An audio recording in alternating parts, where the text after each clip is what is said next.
Happy Easter, everybody. It's Liz, and here's the podcast lineup for Popping Collars in April 2021. We're opening our hearts and our minds to pop culture that we might have initially rejected on Popping Collars. Find out what shows or movies we're giving a second chance. Speaking of comebacks, Greg has a special interview with the creators of a documentary called Bobby Joe Under the Influence. Hear how they discovered this uplifting story and were able to bring it to the big screen on our latest Pop Life profile. Our resurrection theme continues on this month's Going on 30, where we explore life, death, and what lies beyond with the movie Ghost. Don't miss part 2 of our April Fool's shenanigans. Finally, we wrap up the month with The Sacred Six, featuring Eric Matoye. We look back at the classic chapter of The Wire, Middle Ground. It's arguably the best episode ever of the best television show ever. Thanks for listening, and keep those collars popped.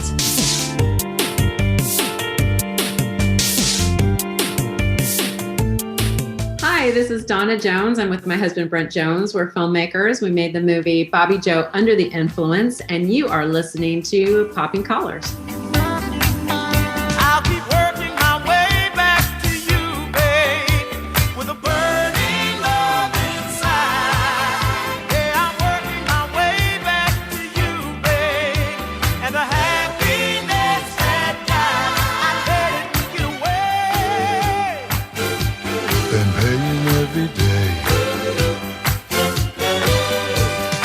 Welcome to Popping Collars, the podcast with a surveillance camera set up at the intersection of Religion Avenue and Pop Culture Boulevard. I'm your host for tonight, Ricardo Avila, rector at St. Luke's Los Gatos. With me are my co-hosts, Betsy Carmody. Betsy, where are you? What's up? Not much. I am here in beautiful Alexandria, Virginia at the Episcopal High School, where our students are, I think they're spring breaking, but now we're virtual, but they're going to get ready to come back. They're going to come back for 7 more weeks to close out the end of this weird and wild school year together. Thank you, Betsy. Also with us is the inimitable Liz Easton. Liz, tell us where you are and what you're up to. Hey, Ricardo. I am coming to you from Omaha, Nebraska, where I serve as the canon to the ordinary of the Diocese of Nebraska. And I'm very excited that I announced here on Popping Collars, you were the first to hear that I gave up coffee for Lent. It's been a long journey. There have been ups and there have been downs. And I'm very happy to return to my old vice and celebrate the resurrection with coffee again. Gosh, thank you, Liz. Yeah, coffee is... turns out I'm pretty moody, is all I'm going to say. That coffee masked a kind of adolescent moodiness that was revealed. They're like, put the mask back on, Liz. Yeah, exactly. We've seen too much. That's right. Liz didn't get an Easter basket full of eggs. She got a box of Keurig K-Cups. Exactly. Thank you, Liz. Also with us is the great Greg Knight. Greg, what's up?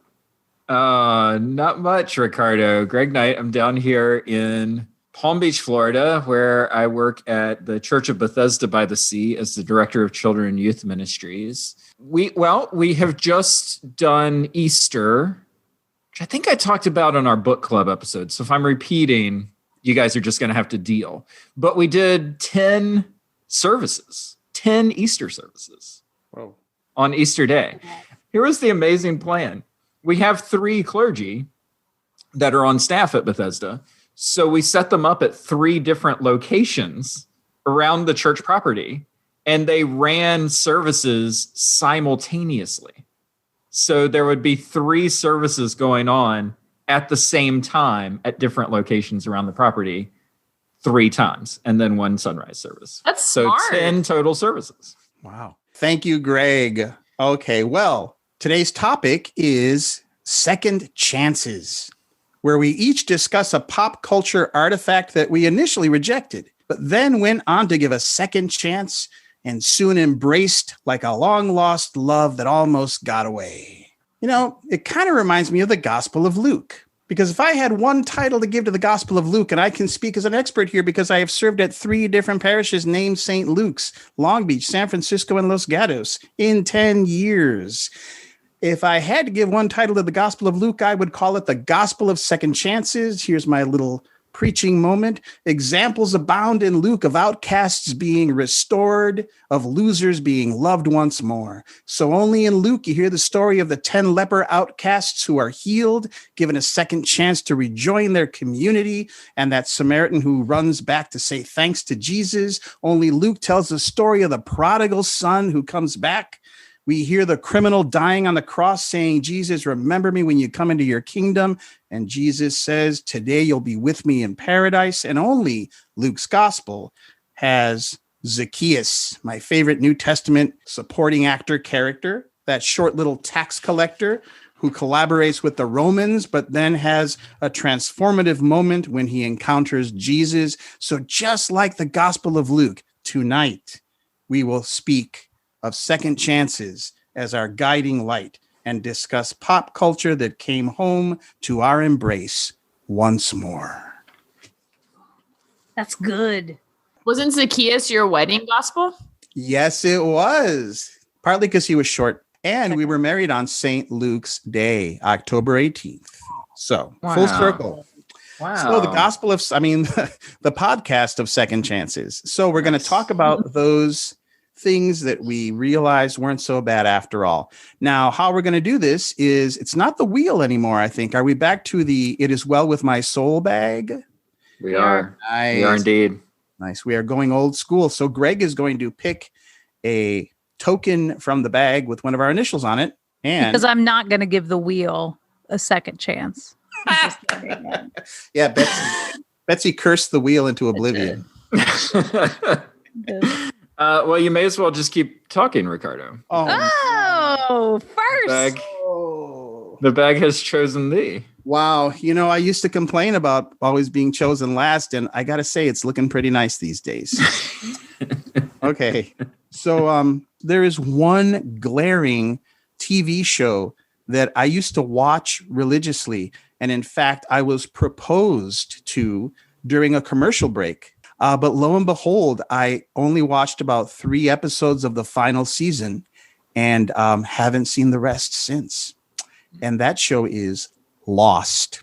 Oh. Yeah. I watched all of Lost until I can't even remember. But and it's been hard because for whatever reason, I heard it got really violent and I wasn't in a place to be able to watch that or something like the last few episodes, or maybe everybody dies. Don't give it away. But I just stopped watching it and I've never gone back. And now I'm at a point where I feel like I have to watch the entire thing from the start all over again. I can't just pick up where I left off. And that's kind of too much to take on. I expect to give Lost a second chance because every once in a while, this is going to sound strange, but when I'm feeling kind of sick or paranoid or hypochondriacal, and I think, oh my God, I'm having a heart attack, when it's just like a little, I don't know, mini stroke or something. I think I never watched Lost. I never finished watching Lost. So I've got to probably get on that before I die. When your life flashes before your eyes, you see that you didn't finish Lost? Well, when I start worrying about like, what if this is really serious and I go to the hospital or something, probably one of the first 8 things that comes to mind is that I didn't finish Lost. So Lost is something, it's still out there as a prodigal son. And I'm actually probably the prodigal son that needs to come home to it. But yeah, William proposed during a commercial of Lost one day. He watched it with me for about a season and then he just thought it was ridiculous. So he turns to me at the commercial and he says, "Sweetie, if I were to ask you to marry me, would you say yes?" And I said, "What?" And he said, well, he repeated it. And I said, well, what do you mean? And I said, I yeah, of course. And so he got on his knee and he said, he said this, "Verily, I plight my troth to thee, Ricardo Avila. Wilt thou marry me?" Literally. And of course he did. Not shocked at all. Not shocked in any way. anyone who knows William. Yes. And I, of course, was not happy. I said, this is not how you do it. You don't do it during a commercial break. You have to get the violins at the nice restaurant, or you've got to have it, on the have the airplane do the little puff in the sky. And he said, well, I love you and I want to marry you now. What do you say? And I said, oh, yeah, fine. Yes. Okay. And then we sat back down and the commercial was over. So, Did you keep watching the show? Nothing inspired him more than the mystery behind the Dharma Initiative. that's right. Yeah. The question. That must have been it. That must have been it. Well, yeah, we did. We finished watching the episode. I was a little miffed. Lost is my second chance yet to be. What is it, like checkers? No, really, it's a better game than checkers. You play checkers with your pop? No. I live in Australia with my mom. You have no accent. Yeah, I know. We move a lot. She got sick. She died a couple of weeks ago. You're having a bad month. I guess. Backgammon's the oldest game in the world. Archaeologists found sets when they excavated the ruins of ancient Mesopotamia. 5,000 years old. That's older than Jesus Christ. Did they have dice and stuff? But theirs weren't made of plastic. Their dice were made of bones. Cool. 2 players, 2 sides. One is light, one is dark.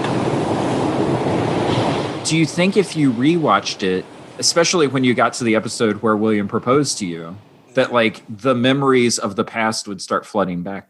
So here's the thing. I've also not finished watching Mad Men, and all I have to do is watch the second half of season 7. And I don't know what happened. I just sort of, so I've got to watch That's that. worth it. That's worth it. Yeah, what is this? Do you like to not close stuff out? That's what I'm kind of hearing here, is that you leave it hanging out there, so then there's no finality, there's no mourning the show ending, there's no, any of that. I wonder what other parts of your life it's open forever.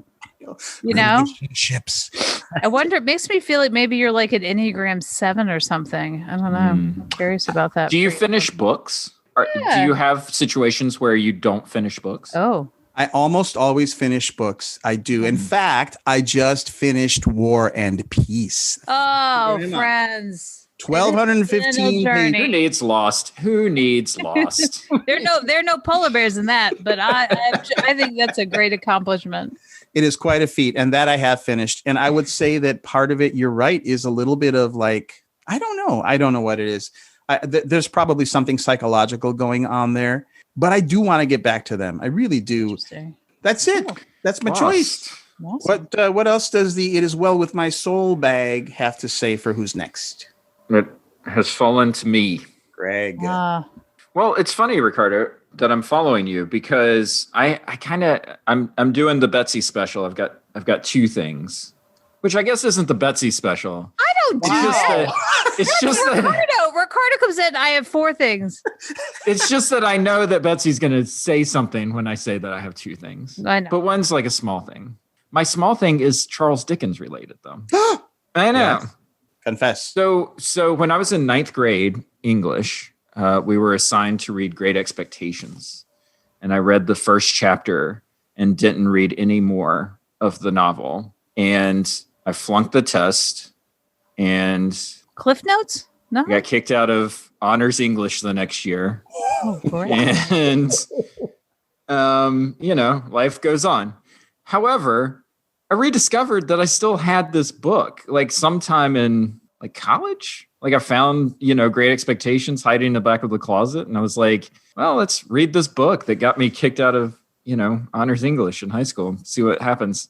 And I ended up reading it and I fell in love with it. I think what really connected with me when I was younger and read it, and why I wish I had read it when I was in 9th grade, is that I think what Dickens hits on in that novel is something that I've started to realize, which is that I don't necessarily notice a difference in the person who I am versus the person who I was at 18, except to say that the person that I am now doesn't feel things quite as intensely as the 18-year-old version of me. So like every feeling that I had when I was younger, it was like heightened, right? So if it was like, if I was in love, I was obsessively in love. If I had a crush, I was obsessively crushing. And Pip kind of does that. Have you considered giving up coffee? No, never. Okay. Because if you want to revisit that time in your life, giving up coffee, you might do it. Just from personal Lenten experience. And if you're not going to read a book, you're not going to read a book, and you're going to fail that test, and you're going to get kicked out of that class. I love the peek into our psyches on the defiance disorder happening over there. Okay. Right. That's right. So anyway, I only bring that up to say that this is a novel that I abandoned early on in life. Probably should have read, that I eventually did read and appreciated.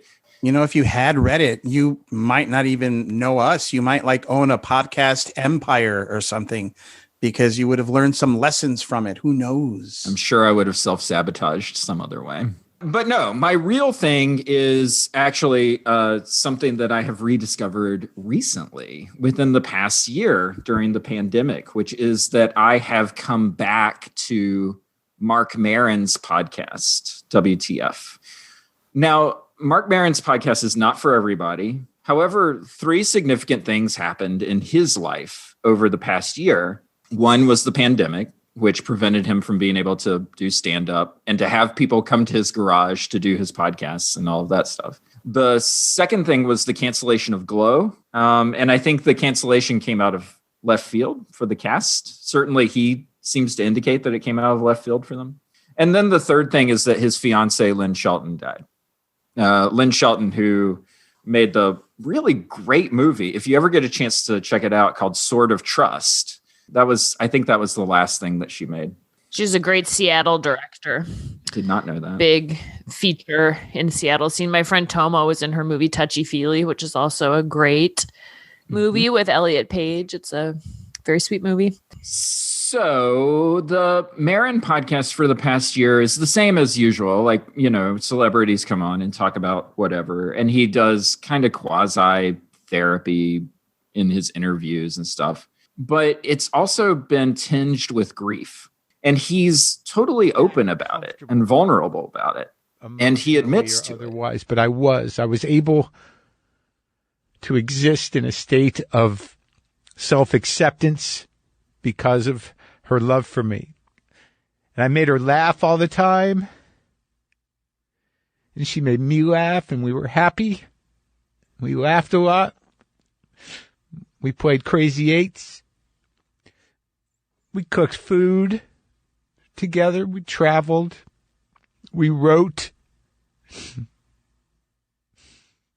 I'll talk more about things we did together, but I just wanted you guys to know, because the last time I talked to you, I thought she had like strep throat. She thought she had strep throat.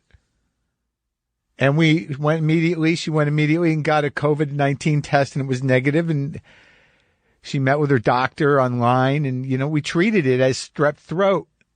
You know, and on Thursday, I said, we've got to go in. I don't know why this fever isn't going down. And she made an appointment to go in the next day. So we were going to go to the doctor for blood tests on Friday. And then in the middle of the night, I heard her collapse in the hallway on her way to the bathroom. And I got up, and she was on the floor, and she couldn't move. She was conscious but delirious a bit. I called 911. They came and they got her. And that was the last time I saw her alive, was on the floor being taken away.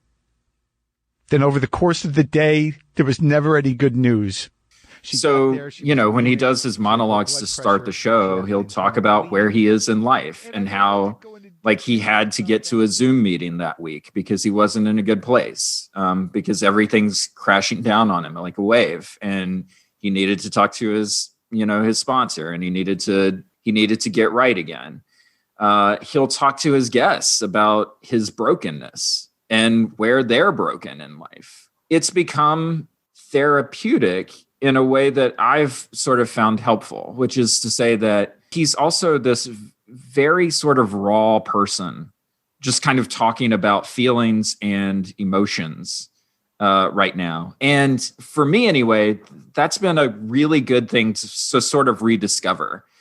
Because I listened to a show back in the day, you know, when he and like Ricky Gervais were like the only people podcasting. But now, like, his show is different. He is different. And it's been a nice thing to sort of rediscover. And you realize that, like, you know, especially about a topic like second chances that we're talking about today, you know, he's living his second chance, and it's not easy. It's never easy. Like, you know, he's an addict and he's constantly in recovery, and none of it's ever easy, especially when grief hits you really hard. So it's been nice to sort of hear his story of second chances as his podcast has been a second chance for me over this past year. Wow. Nice, Greg. And it is interesting what going through trauma does to people, and how, like, I have a friend here, and she's so fascinating, and she talks about being just this different person on the other side. Like, we did an Enneagram workshop here, and she's like, I think I was another number before this happened to me, and now I'm living in this different way than I was before. And it's not that either one is better or worse than the other. I am just different and transformed by this moment. That's fascinating. I might give him another try. Hey, Nice. second chance. Second chance. Thank you, Greg. Dickens and Marin. You're welcome. And now the magic bag calls on Liz. Liz, who the listeners should know, Liz is sat now, I think, in 4 or 5 different places in her home. None of the chairs look more comfortable than the last. I mean, maybe they are. I want to get you a big comfy chair, Liz, or something. Yeah. I have this chair's kind of comfy. Wait, you can't see it. I'm having some technical difficulties. This is a real pandemic problem that I can no longer Zoom from home. Like, my Wi-Fi does not support Zoom. So it's very frustrating. I just need to update all my routers and stuff. But anyway, so I'm using my phone as a hotspot right now, which means a lot of things had to be plugged in to accomplish this episode of Popping Collars. It's my turn. It is. Okay. So my second chance is probably a lot of you didn't have to give this a second chance. You just ate it up on the first chance. But mine is the now 30-year-old Academy Award sweeping classic thriller, Silence of the Lambs. Mm-hmm. Whoa. Oh. I know. And so here's my story with Silence of the Lambs. I think that I first encountered it probably in like junior high, where like the cool girls were like, have you seen this movie?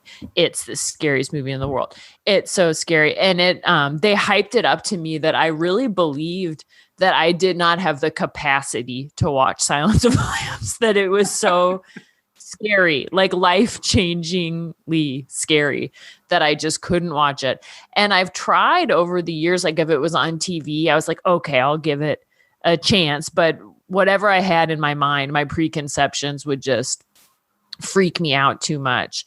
And finally, in the year of our Lord 2020, when we were all a little spooked, I thought, now's the time. I'm just going to watch Silence of the Lambs.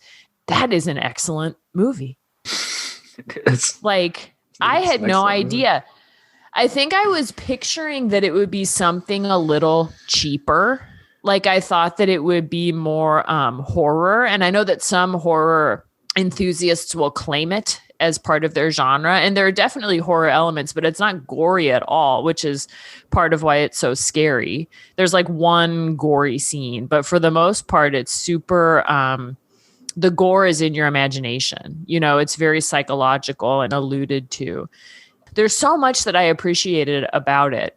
But the main thing that I took away from it is just the character of Clarice Starling, who, especially as she is portrayed, I've now read the whole Hannibal Lecter trilogy, which was a pandemic rabbit hole that I wish I had not gone down. But I think that the film is better than the book, and certainly better than the other books in the trilogy. But anyway, she's portrayed so beautifully by Jodie Foster. And there's this aspect of the film, which I think is really striking in that it was written and directed by men. There's always this sense of her being watched, whether she's being watched by the other FBI agents and trainers at Quantico. She's watched, of course, by Hannibal Lecter. She's being watched, whether it's sort of the objectifying, sexualized male gaze or a more like evaluative, sexist male gaze. And she's this terrific character who is also not a maverick. She is a woman who is great at her job because she learned how to do her job. She doesn't possess a superpower or a special skill. She's doing what she learned how to do and was trained how to do with real determination and kind of grit. Well, and I love your point about that she isn't somebody who's like, she's just, has some sort of superpower. She's a computer genius or she's a whatever. It's like she's just really, really good at her job. And that often when we see women who are in those lead roles, it's because there's something special and unique about them that has gotten them to that place, as opposed to they're just really good at their job and they do their job, as opposed to being some sort of savant about something. There's a great scene where she talks to her boss, I forget his name, that he sort of dismisses her in a group of men. And later on, and he's her supervisor, she calls him out privately and says, like, look, all the other cops look to you to see how you treat me. And you need to treat me with more respect. And it's just like every woman has had, if not that conversation, the desire to have that conversation. I thought it was really powerful, especially at that time. I love this idea of like the trauma that something can have on you as like a kid, that it like prevents you from even opening the door to something going forward. I love that idea that you brought up, that idea that like something can, like the image that you make in your head of something, especially when you're young, can affect like how you see that thing moving forward in life. Since we're doing deep dives into our psyches today, one of the things that I don't think I appreciated until I was older was that as a kid, and this is a kid through adolescence, like through into my young adulthood, I had a good sense of what I wasn't ready for yet. And that movie fits into that like all of my little friends at a sleepover were like, oh, we've got to watch this. And I'd be like, I'm going to like peace out here. I'm not ready for that. And I'm grateful for it, especially because then I got to have the experience later of actually appreciating it and not just being terrified. I've always wondered about Silence of the Lambs. Like, didn't she had some trauma, or she saw like sheep being slaughtered or something? I never quite understood what that was about. And it made her who she is. Did you understand that? Or yeah, she couldn't save the lambs. Yeah. She had a traumatic childhood. And one of the interesting things I think about the film, about this back and forth that she has with Lecter, because it's when he sort of comes to really respect and love her, is he keeps trying to make that trauma sexual. Did this happen? Did your uncle do this? Did your father do this? And she's just like, no. But, she was a foster child. She had a traumatic childhood. And at one point, she was present when these lambs were being slaughtered on a farm, and she couldn't save the lambs. I crept up into the barn. I was so scared to look inside, but I had to. What did you see, Clarice? What did you see? Lambs. They were screaming. They were slaughtering the spring lambs? And they were screaming. And you ran away? No. First I tried to free them. I opened the gate to their pen, but they wouldn't run. They just stood there, confused. They wouldn't run. But you could, and you did, didn't you? Yes. I took one lamb and I ran away as fast as I could. Where were you going, Clarice? I don't know. I didn't have any food, any water, and it was very cold. It was very cold. I thought if I could save just one, but He was so heavy. He was so heavy. Rancher was so angry, he sent me to live at the Lutheran orphanage in Postman. I never saw the ranch again. What became of your lamb, Clarice? I killed him. You still wake up sometimes, don't you? You wake up in the dark and hear the screaming of the lambs. Yes. And you think if you save poor Catherine, you could make them stop, don't you? You think if Catherine lives, you won't wake up in the dark ever again to that awful screaming of the lambs. So we'll save it for going on 30 next year when we talk about The Silence of the Lambs. That's right. Nice. Coming up. Okay, well, thank you, Liz. That was great. Thank you. And we've got one more chip, one more token with a B on it. So mine is something from a long time ago, and I also did kind of a dive around how do I watch and consume things. I'm a person who gets pot committed, so I don't back off even when things become bad. Like, I'll admit it, I still watch Grey's Anatomy, and I'm not going to stop. I'm going to watch that damn show until it ends. And I'm not going to leave when Sandro leaves. I'm not going to, whatever. It's hard for me to let go. People have called me, I'm a bit of a loyalist. So I think that's definitely a part of it. In high school, or I'll say middle school, whereas we called it junior high.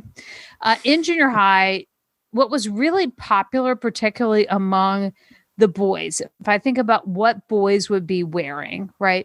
They would be wearing jeans that were a little beat up, not like super holy, but, kind of faded. And that, you could tell the fabric was like really soft, and they have like kind of a woven belt type thing, brown. And they would be wearing a tie-dye t-shirt that had the winged Led Zeppelin angel on it, with arms outstretched, right? And that was like the uniform of middle school for a large portion of boys that I went to school with, including the boy who was my first boyfriend at school. Dear Sweet Bill, he made me this mixtape that was all late 60s, 70s rock. Ooh. Hey, mama said the way you move gonna make you sweat, gonna make you groove.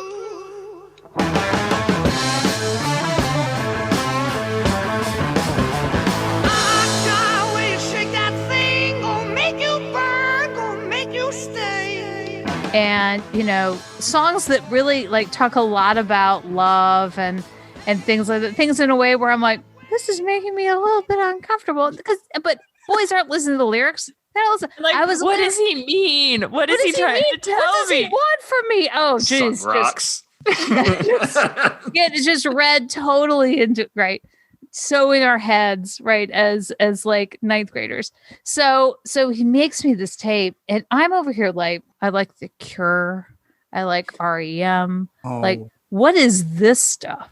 Ooh. I didn't have parents who were hippies or anything like that. Like, that's sort of that.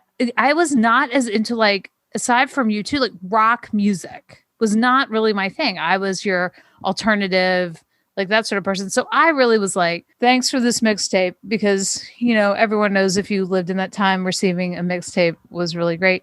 But that I was really like, thanks, but no thanks. And so then it actually wasn't that long later in high school when, I'm hanging with my church camp friends, and people have guitars and people are singing and playing and doing stuff. I suddenly found Jimmy Page. I found the Rolling Stones, and I found Led Zeppelin and that classic rock again in a way that has desire involved in it, that has all these different things. And it just hits these notes of being a little bit. And what I loved about it was that it wasn't so polished, right? It just felt more alive. And I loved it. I don't need to go down a dark magic wormhole to really get what Led Zeppelin was up to, but I enjoy that all that stuff is in there, and it feels kind of witchy and interesting and dangerous. And I found it and I loved it. And I had, written it off a few years before and then got back into it. And it's made me, I think, a more diverse listener across the course of my life in music. But that's my second chance. It sounds like you need to really apologize to Bill. Look him up. Like I do. I mean, I don't give think Bill I ever a second told him. chance. You need to give Bill a second chance. Do I? I do.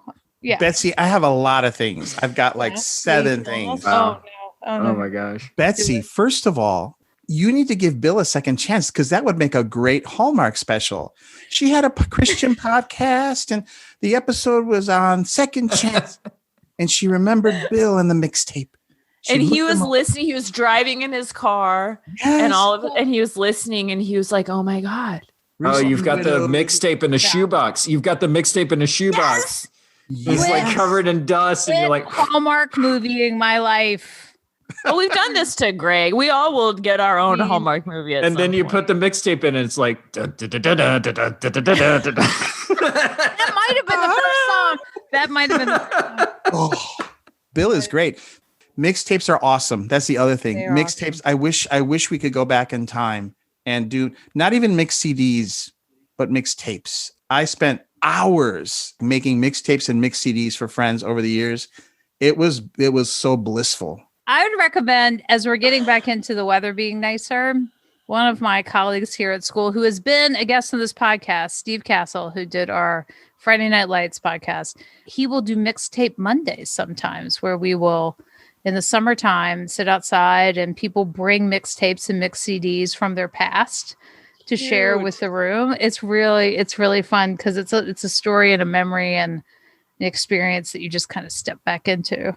Wow. Yeah. That's awesome. It's cool. We need to give mixtapes a second chance, is what We we're do. saying. That's where we have arrived at on this show. That's true.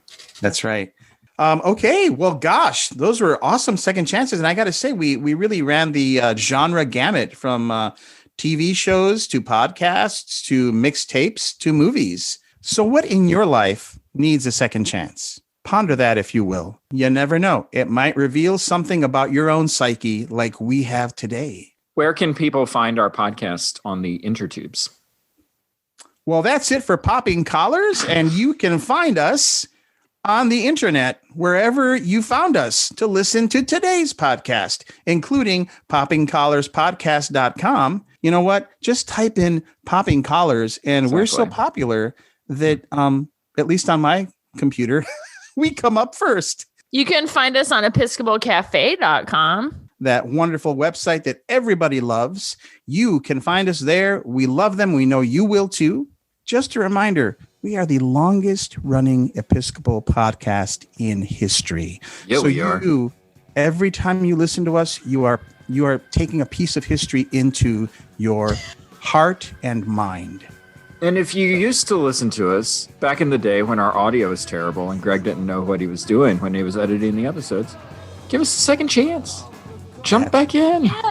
That's right. Remember, Zacchaeus and the prodigal son, they got second chances. right. Maybe we deserve one too. So that's it for Popping Collars, if I didn't say that before. So we'll see you next time, and keep those collars popped. Pop, pop.